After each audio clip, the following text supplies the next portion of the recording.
Hey guys, I'll show you how to fix this problem quickly and effectively. In the first step, we need to press Windows key plus R key together to open Run.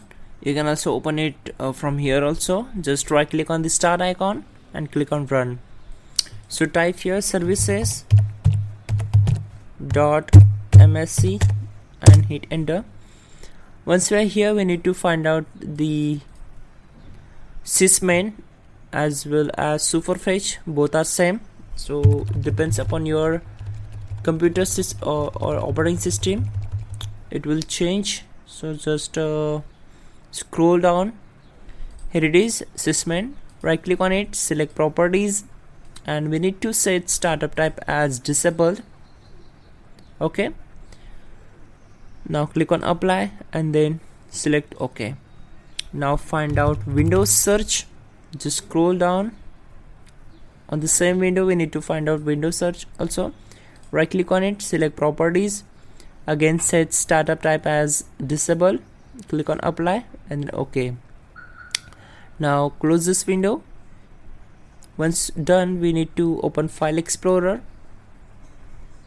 Just select this PC, right click on C drive, open its properties, and once we're here, we need to select Tools tab, and from error checking we need to click on check. This option will check the drive for the file system error, and click on scan drive. Okay, now close this window. Simply go to search bar, type here cmd, right click on it and select run as administrator. Select S, and we need to simply type here gp update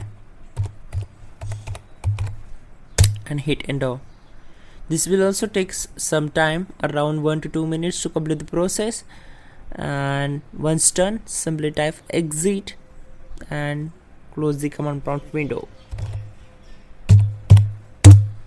Now simply restart your system and your problem will be solved for sure. You can also check out our description link to fix this issue quickly and effectively. And yeah, don't forget to like the video. Please do subscribe the channel.